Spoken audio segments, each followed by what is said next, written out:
ये बात है 1858 की, जब अमेरिका के इलिनॉय में सीनेट का इलेक्शन हो रहा था। इसमें रिपब्लिकन पार्टी के अब्राहम लिंकन और डेमोक्रेट्स के स्टीफन डगलस के बीच में मुकाबला था। इस इलेक्शन में डगलस जहां भी जाते थे, लिंकन वहीं पहुंच जाते थे और उनके स्पीच की खामियां निकालने लगते थे। लिंकन से तंग आकर डगलस ने उन्हें डिबेट का चैलेंज किया और लिंकन भी यही चाहते थे। इस डिबेट के बाद लिंकन की तो पार्टी इलेक्शन हार जाती है, लेकिन सिर्फ 3 साल बाद ही लिंकन अमेरिका के प्रेसिडेंट बन जाते हैं, क्योंकि इस डिबेट में लिंकन ने स्लेवरी के मुद्दे पे ऐसा बात किया कि पूरे देश में रातों रात फेमस हो गए थे। इसी के तर्ज पर 102 साल बाद 1960 में अमेरिका में सबसे पहली प्रेसिडेंशियल डिबेट होती है। ये डिबेट जॉन एफ कैनेडी और रिचर्ड निक्सन के बीच में थी। इस समय अमेरिका के करीब 88% घरों तक टीवी पहुंच चुका था। डिबेट में निक्सन बीमार और पसीना पोंछते हुए दिखाई दिए, वहीं जॉन एफ कैनेडी काफी कॉन्फिडेंट और उन्होंने मेकअप किया हुआ था, जिस वजह से उनका इंपैक्ट लोगों के बीच में काफी अच्छा पड़ा और कैनेडी ये इलेक्शन जीत जाते हैं। ऐसे ही एक बहुत चर्चित डिबेट 2020 में देखी गई जो बाइडेन और प्रेसिडेंट डोनाल्ड ट्रंप के बीच में। डोनाल्ड ट्रंप उस समय Covid management, sexual harassment, secret information leak जैसे मामलों में फंसे हुए थे। उस डिबेट में जो बाइडेन डोनाल्ड ट्रंप के ऊपर पूरी तरीके से भारी पड़े थे। I'm not here to call out his lies. Everybody knows he's a liar. Will you shut up, man? Listen, who is on your list, Joe? You're the worst president America has ever had. Sure. Graduated last in your class, not first in your class. Keep yapping, man. और अंत में Joe Biden America के president भी बन जाते हैं। लेकिन 2024 में अमेरिका के 47वें प्रेसिडेंट का चुनाव होना है, जिसके लिए प्रेसिडेंट जो बाइडेन और ट्रंप के बीच में 28 तारीख को पहला डिबेट हुआ। 81 साल के बाइडेन के पास बहुत बेहतरीन मौका था अपने आप को प्रूव करने का कि वो बेस्ट कैंडिडेट हैं, लेकिन ऐसा होता नहीं है। 75 मिनट के इस डिबेट में अमेरिका के हर इंपॉर्टेंट मुद्दे पे बात किया गया, लेकिन इस डिबेट के खत्म होने के बाद से अभी तक जो बाइडेन पूरी तरह से बैकफुट पे हैं। डिबेट के बीच में बाइडेन बार बार अटक रहे थे और वो खांस रहे थे। इसके साथ ही वो ट्रंप के आरोपों का सीधा जवाब भी नहीं दे पा रहे थे। Make sure that all those things we need to do, child care, elder care, making sure that we continue to strengthen our healthcare system, making sure that we're able to make every single solitary person eligible for what I've been able to do with the COVID. With dealing with everything we have to do with. Look, if President Trump? I really don't know what he said at the end of that sentence. I don't think he knows what he said either. इस presidential debate के बाद Joe Biden के party के लोग ही उनको हटाना चाहते हैं। तो दोस्तों, आइए इस वीडियो में जानने की कोशिश करते हैं अमेरिका के प्रेसिडेंशियल इलेक्शन को बहुत करीब से, और इस डिबेट को गंभीरता से समझेंगे ताकि अमेरिका के हर एक मुद्दे हम करीब से जान सकें। 1960 में हुए अमेरिका के पहले प्रेसिडेंशियल डिबेट को टीवी पे दिखाया गया था, लेकिन इसके बाद के 3 इलेक्शन में कोई भी डिबेट नहीं होती है। डिबेट का सिलसिला फिर 1976 से शुरू होता है और अब ये टीवी स्टूडियो में ना करा के कॉलेजेस, थिएटर और म्यूजिकल हॉल में कराया जाने लगा, जिसका कवरेज पूरे अमेरिका के पत्रकार आके किया करते थे। उस समय कैंडिडेट से सवाल सिर्फ पत्रकार पूछा करते थे और मॉडरेटर जो बीच में बैठता था उसका काम सिर्फ रूल्स बताने का हुआ करता था। लेकिन इस मॉडल में सबसे बड़ी कमी थी कि पत्रकार एक सवाल में काफी समय ले लिया करता था, जिस वजह से डिबेट पूरी नहीं हो पाती थी। और 1992 से यह सिस्टम चेंज किया गया और डायरेक्टली वोटर्स कैंडिडेट से सवाल पूछने लगे।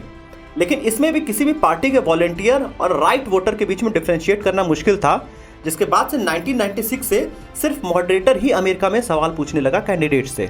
ये डिबेट अमेरिका के प्रेसिडेंशियल इलेक्शन में कितना बड़ा इंपैक्ट करता है, आइए आपको वो समझाते हैं। 1976 में अमेरिका के प्रेसिडेंशियल इलेक्शन में प्रेसिडेंट थे जेराल्ड फोर्ड और इनके सामने अपोजिशन थे जिमी कार्टर। ये समय कोल्ड वॉर का चल रहा था और डिबेट में जेराल्ड फोर्ड ने कह दिया कि रशिया का ईस्ट यूरोप पे कोई भी कंट्रोल नहीं है, जबकि अमेरिका का बच्चा जानता था कि सोवियत यूनियन का बहुत ज्यादा दखल हुआ करता था ईस्टर्न यूरोप में। There is no Soviet domination of Eastern Europe and there never will be under a Ford administration. और इसी बीच पत्रकार ने खड़े होकर खुद प्रेसिडेंट की बात का खंडन कर दिया। I'm sorry, could I just follow? Did I understand you to say, sir, that the Russians are not using Eastern Europe as their own sphere of influence and occupying most of the countries there? And इसके बाद Gerald Ford की image ऐसी leader की बन गई कि जिसे देश के बारे में कोई जानकारी ही नहीं है। और 1976 का इलेक्शन फोर्ड हार जाते हैं और जिमी कार्टर ये इलेक्शन जीत जाते हैं सिर्फ अपने कॉन्फिडेंस के दम पे। ऐसा ही बहुत ही फेमस प्रेसिडेंशियल डिबेट है 1988 का, जहां प्रेसिडेंट माइकल डुकाकिस के सामने थे George Bush.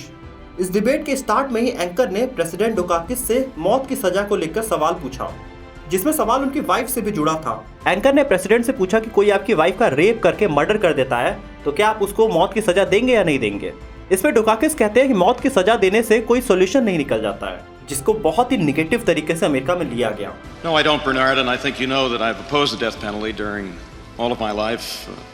I don't see any evidence that it's a deterrent, and I think there are better and more effective ways to deal with violent crime. डुकाकिस ये election हार जाते हैं। बाद में माइकल डुकाकिस ने अफसोस जताते हुए कहा कि काश मैंने कहा होता कि मेरी वाइफ दुनिया की सबसे प्रीशियस वाइफ है, तो शायद मैं इलेक्शन जीत जाता। तो यहाँ पे इस इलेक्शंस में हर एक वर्ड काफी मायने रखता है अमेरिका के। इसी तरह 1992 के इलेक्शन में प्रेसिडेंट जॉर्ज बुश के सामने बिल क्लिंटन और इंडिपेंडेंट कैंडिडेट रॉस पैरेट थे। इसी बीच ऑडियंस में एक मेंबर ने रिसेशन पे एक सवाल पूछा और सवाल पूछते समय जॉर्ज बुश अपनी घड़ी देख रहे थे, जिस वजह से वो सवाल पूरा सुन नहीं पाते हैं और उन्होंने जो जवाब दिया वो सवाल के सिमिलर नहीं था। इस जेस्चर से बुश की एक निगेटिव इमेज बनी और बुश ये इलेक्शन हार जाते हैं। I think the national debt affects everybody. Obviously, it has a lot to do with interest rates. It has. She's saying you personally. On a personal basis, how has it affected you? Has it affected you personally? Well, I'm sure it has. I love my grandchildren. I want to think How? that. और ऐसा ही कुछ blunder Joe Biden ने 2024 के US election में पहले debate में कर दिया है। डिबेट में कोई भी कैंडिडेट कहां खड़ा होता है ये टॉस से फिक्स होता है। इस बार का टॉस जो बाइडेन जीते थे। इसके बाद बाइडेन के पास दो ऑप्शन थे, या तो वो क्लोजिंग रिमार्क ले सकते थे या तो अपने मनपसंद की जगह। जो बाइडेन ने अपने मनपसंद की जगह लिया राइट साइड। राइट साइड का पर्पस ये था कि जब भी हम टीवी देखते हैं तो हमारी सबसे ज्यादा आंखें राइट साइड में होती है। इसी वजह से अटेंशन के लिए जो बाइडेन ने राइट साइड चुना। इस डिबेट में सबसे पहला सवाल इकोनॉमी से पूछा जाता है। रिपोर्टर यहाँ पूछता है कि देश में महंगाई की रफ्तार तो घटी है, लेकिन जरूरी चीजों के सामान के रेट काफी ज्यादा है। President Biden, inflation has slowed, but prices remain high. Since you took office, the price of essentials has increased. What do you say to voters who feel they are worse off under your presidency than they were under President Trump? इस पर Biden जवाब देते हैं कि जब मैं राष्ट्रपति बना था तो ट्रंप हमारे लिए क्या छोड़ के गए थे। देश में जॉब की क्राइसिस चल रही थी और जब से मैं प्रेसिडेंट बना हूं तब से देश में 15,000 से ज्यादा नई जॉब्स क्रिएट कर गई हैं। इसके अलावा मैन्युफैक्चरिंग सेक्टर में हमने काफी सारा काम किया है और अगले टेन्योर में हम और सारे काम करेंगे। The economy collapsed. There were no jobs. Unemployment rate rose to 15%. It was terrible. We created 15,000 new jobs. We brought out in the position where we have 800,000 new manufacturing jobs. इसके जवाब में Trump बोलते हैं कि 4 साल तक जब मैं राष्ट्रपति था तो मैंने किसी भी युद्ध में मैं नहीं उलझा। इसके साथ ही मैंने ढेरों जॉब्स क्रिएट किया। और वहीं उन्होंने बोला बाइडेन आज क्या कर रहे हैं कि वो इलीगल इमिग्रेंट्स को खाली जॉब्स दे रहे हैं। The only jobs he created are for illegal immigrants and bounce back jobs, a bounce back from the COVID. दूसरा सवाल टैक्स पे था और ये सवाल ट्रम्प से पूछा गया था। रिपोर्टर ने पूछा कि क्या आप चाहते हैं कि अमीरों को कम टैक्स देना पड़े अमेरिका में। Why should top earners and corporations pay even less in taxes than they do now? इस पर ट्रम्प बोलते हैं कि टैक्स कम करने से दुनिया की कई इकोनॉमी में हमने ग्रोथ देखा है और उन्होंने ये भी बोला कि अमेरिका की हिस्ट्री में हमने सबसे ज्यादा अभी तक टैक्सेस दो के कम किए हैं अमीरों के, और आने वाले टाइम में भी अगर ट्रम्प प्रेसिडेंट बनते हैं तो टैक्सेस कम किया जा सकता है। We took in more revenue with much less tax, and companies were bringing back trillions of dollars back into our country. इसके जवाब में जब बाइडेन बोलना शुरू करते हैं तो वो बोलते हैं कि ट्रम्प ने सिर्फ अमीरों को फायदा पहुंचाया है। देश में उन्होंने बताया कि 1000 अरबपति हैं जिसमें से सिर्फ 8.2% टैक्स देश का आता है। They're in a situation where they in fact pay 8.2% in taxes. If they just paid 24%, 25%, either one of those numbers. यहाँ बाइडेन ने ट्रम्प को घेरते हुए कहा कि ये अमीरों की सरकार है। ऐसा ही कुछ आप इंडिया में भी देखते हैं। अपोजिशन हमेशा प्राइम मिनिस्टर को बोला करता है यहाँ पे, लेकिन प्राइम मिनिस्टर ट्रम्प को बोल रहा है। अगला सवाल फॉरेन पॉलिसी पे था। यहाँ पे ट्रम्प से पूछा गया कि रूस बोला करता है कि जिन यूक्रेन के इलाकों पे उसने कब्जा कर लिया है वो जमीनें वो खुद लेना चाहता है। इसके साथ ही वो यूक्रेन को बोलता है कि वो नाटो में ना शामिल हो तभी वो वॉर रोकेगा। तो इस पे क्या ट्रम्प एग्री करते हैं, ऐसा सवाल ट्रम्प से पूछा गया। Former President Trump, Russian President Vladimir Putin says he'll only end this war if Russia keeps the Ukrainian territory it has already claimed and Ukraine abandons its bid to join NATO. Are Putin's terms acceptable to you?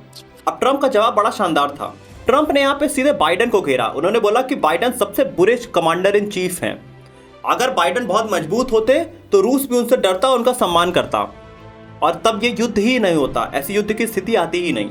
उन्होंने बोला Biden ने जंग रोकने के लिए कुछ नहीं किया, बल्कि उन्होंने पुतिन को हमले के लिए उकसा दिया और ज्यादा।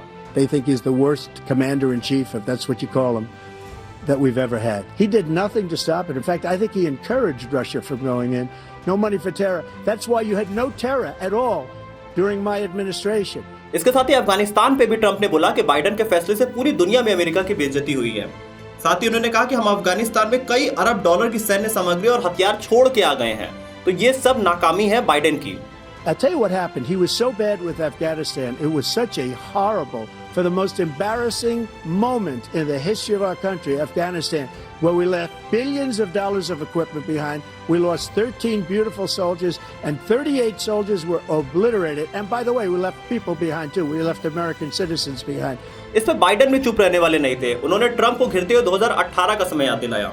उन्होंने बोला कि 2018 का बयान जब ट्रंप ने अफगानिस्तान में काम कर चुके सैनिकों को लूजर और सकर मतलब बेवकूफ कहा था। यहाँ पे बाइडेन ने इमोशनल कार्ड खेला। उन्होंने अपने बेटे को ले आया यहाँ पे। उन्होंने कहा कि उनका बेटा अफगानिस्तान में काम कर चुका है, तो उन्होंने कहा मेरा बेटा सकर और लूजर नहीं है। And he told me, he said, I don't want to go in there because they're a bunch of losers and suckers. My son was not a loser, was not a sucker. You're the sucker. You're the loser. तो मतलब माहौल को पूरा emotional करके अपने तरफ Biden करने की कोशिश कर रहे थे। लेकिन ट्रंप का बार बार कहना था कि युद्ध की स्थिति बननी ही नहीं चाहिए थी, बाइडेन को इसे कंट्रोल करना चाहिए था। अगला मुद्दा अबॉर्शन का था। अमेरिका में अबॉर्शन एक बड़ा मुद्दा है जिसमें दोनों ने बहुत ही सेफ प्ले किया। As president, would you block abortion medication? Abortion पे ट्रंप ने बोला कि वो दवाओं पे रोक नहीं लगाएंगे। इसके अलावा अबॉर्शन पर बैन कायम रखने के कोर्ट के फैसले से वो सहमत भी हैं। उन्होंने ये कहा, So the Supreme Court just approved the abortion bill, and I agree with their decision to have done that, and I will not block it. यहाँ पे बाइडेन ने भी कहा किसी भी नेता को अबॉर्शन पे कोई भी फैसला लेने का कोई हक नहीं है। तो दोनों ने बहुत ही सेफ प्ले किया, क्योंकि एक ऐसा मुद्दा था अगर एक गलत बयान हो जाता तो सरकार ही नहीं बनती, क्योंकि ये लोगों से जुड़ा हुआ बहुत ही गंभीर मुद्दा है अबॉर्शन का अमेरिका में। I supported Roe v. Wade, which had 3 trimesters. First time is between the woman and the doctor. Second time is between the doctor and an extreme situation. The third time is between the doctor, between the woman and the state. अगला सवाल porn star के मुद्दे पे था, जिसमें Trump कई सालों से फंसे हुए दिख रहे हैं। यहाँ पे ट्रंप ने बोला, मैं अमेरिका को एक सफल देश बनाऊंगा। बाइडेन मुझ पे आरोप लगा रहे हैं। वो अपने बेटे को नहीं देख रहे हैं कि वो कितने संगीन आरोप में फंसे हुए हैं। मतलब सवाल खुद पे था, लेकिन उन्होंने आरोप घुमा के बाइडेन पे लगा दिया। इसमें बाइडेन को बहुत ही क्लियर हैंड मिल गया था। उन्होंने कहा कि जब उनकी वाइफ प्रेग्नेंट थी तब वो एक पॉर्न स्टार के साथ वो रिलेशनशिप में थे। इस तरीके से डिनेम करने की बाइडेन ने कई बार कोशिश किया उन्हें। Of having sex with a porn star on the night while your wife was pregnant. What are you talking about? अगला मुद्दा नशे का था, क्योंकि नशा काफी बड़ा मुद्दा अमेरिका में देखा जाता है। 2022 में 1 लाख से ज्यादा लोगों ने अपनी जान सिर्फ नशे में गंवा दिया। इसके अलावा कई स्टडीज हुई है जिसमें बताया गया है कि अमेरिका में औसतन लोगों की उम्र 2 साल कम हो गई है सिर्फ कई सालों तक नशा करने की वजह से। तो इस मुद्दे पे भी डिस्कशन होना जरूरी था। ट्रंप ने नशे के सवाल पे बोलना शुरू किया तो उन्होंने कहा कि इनको चीन से पैसे मिला करते हैं बाइडेन को। इसके अलावा ट्रंप ने बाइडेन को मंचूरियन प्राइम मिनिस्टर भी बोल दिया। We now have the largest deficit in the history of our country under this guy. We have the largest deficit with China. He gets paid by China. He's a Manchurian candidate. He gets money from China. Trump ने कहा कि चीन Biden से लड़ने में हमेशा डरा करते हैं।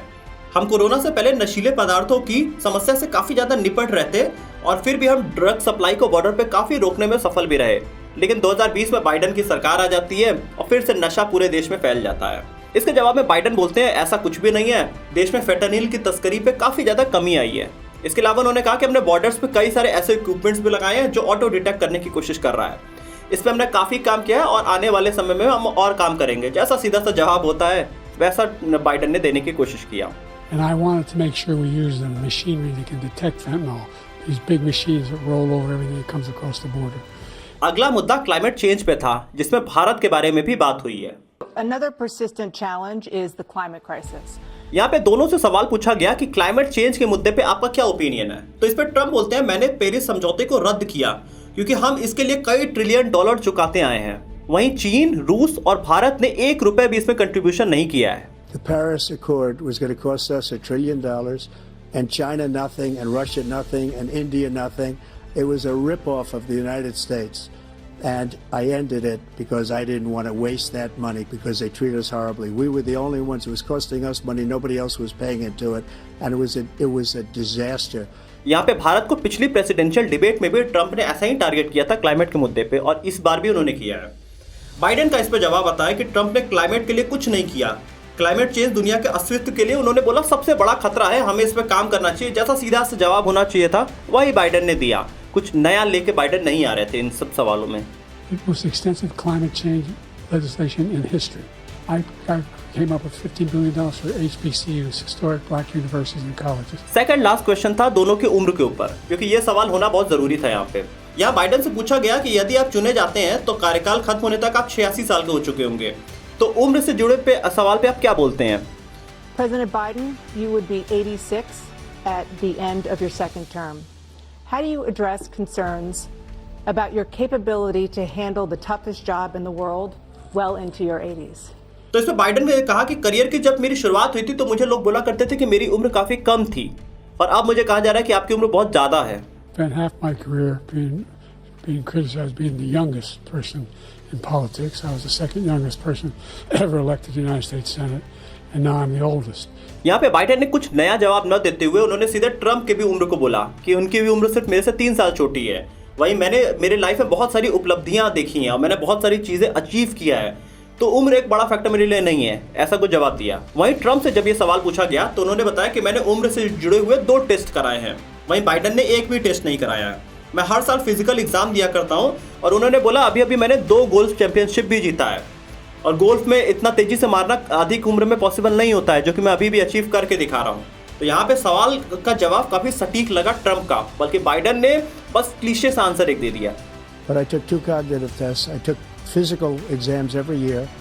And, you know, we knock on wood wherever we may have wood, that I'm in very good health. I just won 2 club championships, not even senior, 2 regular club championships. To do that, you have to be quite smart and you have to be able to hit the ball a long way. And I do it. यहाँ last year Trump ने यह भी बोला कि Biden 50 metre दूर तक ball तक नहीं मार सकते हैं। He doesn't do it. He can't hit a ball 50 yards. He challenged me to a golf match. He can't hit a ball 50 yards. आखिरी सवाल ट्रम्प से था कि क्या आप इलेक्शन के बाद जो भी रिजल्ट आएगा आप उसको मानेंगे, क्योंकि पिछला इलेक्शन में याद है आपको कि बहुत सारे कोर्ट्स में ट्रम्प गए थे। तो इस सवाल को उन्होंने 2 बार इग्नोर करने की कोशिश किया। तीसरी बार रिपोर्टर ने फिर यही सवाल जब उनसे पूछा तो उन्होंने कहा कि यदि चुनाव निष्पक्ष और कानूनी रूप से हुआ तो वो इसे जरूर स्वीकार करेंगे। Will you accept the results of the election, regardless of who wins? Yes or no, please. If it's a fair and legal and good election, absolutely. तो कुछ इस तरह करीब 75 मिनट की दोनों के बीच में डिबेट हुआ, जिसमें करीब 40 मिनट 12 सेकंड तक ट्रम्प बोले और करीब 35 मिनट 41 सेकंड तक बाइडेन ने जवाब दिया अपना। इस डिबेट के खत्म होने के बाद सबकी ऐसी राय है कि बाइडेन ये डिबेट हार चुके हैं, लेकिन बड़ा सवाल ये भी है कि ये कैसे डिसाइड होता है कि कौन हार रहा है कौन जीत रहा है। तो इसके 4 तरीके डिसाइडेड है। सबसे पहले मीडिया और पॉलिटिकल एक्सपर्ट्स की राय ली जाती है। अलग अलग न्यूज़ चैनल के एक्सपर्ट्स अपना ओपिनियन बताते हैं। इसके बाद ओपिनियन पोल्स कराए जाते हैं न्यूज़ चैनल्स के द्वारा, जैसे कि आपने CNN का भी ओपिनियन पोल देखा था। इसके अलावा सोशल मीडिया से लोगों का रिएक्शन लिया जाता है कि इस डिबेट में लोग कैसा रिएक्ट कर रहे हैं। इसके अलावा वोटिंग इंटेंशन सर्वे भी कराया जाता है कि लोगों का इंटेंशन किसके तरफ है। इन सब चीज़ों को देखने के बाद डिसाइड होता है कि कौन ये डिबेट जीता कौन हारा। तो इस डिबेट के बाद जितने भी दुनिया के टॉप न्यूज़पेपर्स हैं या आप न्यूज़ चैनल्स देख लीजिए, जैसे कि CNN हो गया, अल जजीरा हो गया, वॉशिंगटन पोस्ट हो गया, इन सब ने दिखाया है कि बाइडेन ये डिबेट हार चुके हैं। इस डिबेट के बाद बाइडेन के पार्टी के लोग ही उनका काफ़ी अपोज कर रहे हैं। आप अगर देखेंगे तो नैन्सी पेलोसी, जो कि फॉर्मर डेमोक्रेटिक हाउस स्पीकर रह चुकी हैं, उन्होंने बताया कि ये बहुत अच्छी डिबेट नहीं थी। इसके अलावा बाइडेन की फॉर्मर कम्युनिकेशन डायरेक्टर केट बेडिंगफील्ड का भी कहना है कि काफ़ी ज़्यादा डिसअपॉइंटिंग डिबेट था। इसके अलावा बराक ओबामा, जो कि फॉर्मर प्रेसिडेंट रह चुके हैं अमेरिका के, उन्होंने भी ओपिनियन दिया कि ये उतना अच्छा डिबेट नहीं रहा। हालांकि लोगों ने फैक्ट्स पे जरूर बोला कि बाइडेन के फैक्ट्स सही थे, ट्रम्प के फैक्ट्स गलत थे। इस डिबेट के खत्म होने के बाद जहां एक तरफ सबका ओपिनियन निगेटिव है बाइडेन की तरफ, लेकिन बाइडेन काफ़ी एग्रेसिव मूव कर रहे हैं। डिबेट के बाद वो हर जगह अपनी वाइफ के साथ जा रहे हैं और वो अपने अच्छे कामों को लोगों को सामने दिखा रहे हैं। वो काफ़ी एग्रेसिवली रिएक्ट कर रहे हैं ताकि उनका एज फैक्टर जो है वो कहीं पीछे हट जाए, लोग भूल जाएं। बाइडेन इन सब से बेखबर, वो अपने आप को हमेशा बेहतर दिखाने की कोशिश में लगे हुए हैं। वहीं ट्रम्प भी यही सेम कर रहे हैं। इस डिबेट के खत्म होने के बाद बाइडेन के सपोर्ट में सबसे पहले जो बोलता है वो है अमेरिका की वाइस प्रेसिडेंट कमला हैरिस। उन्होंने बताया कि बाइडेन का स्पीच बहुत ही बेहतरीन रहा। वहीं ट्रम्प हर बातों को झूठ बोल रहे थे। और इसके बाद जब डेमोक्रेट्स में हर तरफ से बाइडेन को हटाने की चीज़ें सामने आ रही है, तो सबसे आगे का नाम कमला हैरिस का आ रहा है। ऐसा कहा जा रहा है कि बाइडेन को आगे हटा के जो सितंबर का डिबेट होता है वो कमला हैरिस के नाम पे लड़ा जाए, और इसके साथ ही नेक्स्ट जो प्रेसिडेंट की कैंडिडेट हो वो कमला हैरिस होनी चाहिए। कमला हैरिस भारतीय मूल की है और वो अमेरिका में अभी वाइस प्रेसिडेंट है। वो सबसे पहली वहाँ की महिला वाइस प्रेसिडेंट है। तो ऐसा प्रोजेक्शन हो रहा है कि आने वाला टाइम में बाइडेन खुद अपना नॉमिनेशन वापस लेंगे और उसके बाद वो कमला हैरिस को आगे प्रोजेक्ट कर सकते हैं। बाइडेन को हटाने का सबसे बड़ा 2 रीज़न है। सबसे पहला चीज़, एक तरफ जहां ट्रम्प हर बातों को झूठ बोल रहे थे, लेकिन बाइडेन उसको अच्छे से रिस्पॉन्ड ही नहीं कर पा रहे थे। ट्रम्प के ऊपर कई सारे केसेस चल रहे हैं, लेकिन बाइडेन उसको अच्छे से अपोज नहीं कर पाए। अच्छे से उन सारे फैक्ट्स को सामने लेके नहीं आ पाए इस पूरे डिबेट में। वो हर जगह कंफ्यूज दिखाई दिए, वो अपने वर्ड्स में मम्बल कर रहे थे, जिस वजह से लोगों को पसंद नहीं आया और सब लोग चाहते हैं डेमोक्रेट्स का कोई एक नया कैंडिडेट सामने आए ट्रंप के। एक्चुअली ट्रंप बहुत ही एक्सेप्टेड लीडर नहीं है, लेकिन ट्रंप बातों को झूठ बोल रहे थे और उनके झूठ को सामने वाला उनको अपोज भी नहीं कर रहा था, जिस वजह से ट्रंप ने अपना मार्केट में थोड़ी नाम बना लिया है। तमाम मीडिया एक्सपर्ट्स के मुताबिक आने वाले टाइम में बाइडन कैंडिडेट अब नहीं रह सकते हैं। हालांकि ये जो कैंडिडेचर है उनका, इसमें उनको काफ़ी सपोर्ट मिल रहा है फंड रेजिंग में। जिस दिन से डिबेट हुआ उस दिन से बाइडन का सब अपोज में बोल रहे हैं, लेकिन बाइडन का फंड रेज काफ़ी ज़्यादा बढ़ गया आप देखेंगे तो। इस चुनाव के लिए बाइडन ने जहां अभी तक करीब $14 मिलियन फंड रेज किया था, वहीं डिबेट के बाद उन्होंने 2 दिनों में सिर्फ $27 मिलियन फंड रेज किया इस इलेक्शन को लड़ने के लिए। तो एक्चुअली अमेरिका का जो पूरा प्रोसेस है, वहाँ पे कैंडिडेट खुद फंड रेज करने की कोशिश करते हैं, जिस तरीके का इंडिया में प्रोसेस नहीं होता है। वहाँ पे ट्रांसपेरेंसी थोड़ी ज़्यादा है। तो दोस्तों आप कमेंट ऑप्शन में ज़रूर लिख के बताइए कि ये अमेरिका का चुनाव जो हमने थोड़ा सा कवर करने की आपके सामने कोशिश किया है, आपको कैसा प्रयोग लगा। वीडियो अगर अच्छी लगी है तो हम अमेरिका के बारे में हम और सारे आने वाले समय में इलेक्शंस पे हम वीडियो बनाएंगे, आप कमेंट ऑप्शन में ज़रूर लिख के बताइएगा। तो वीडियो अच्छी लगी तो वीडियो को लाइक करिएगा, चैनल को सब्सक्राइब करिएगा और बेल आइकन में प्रेस करिएगा।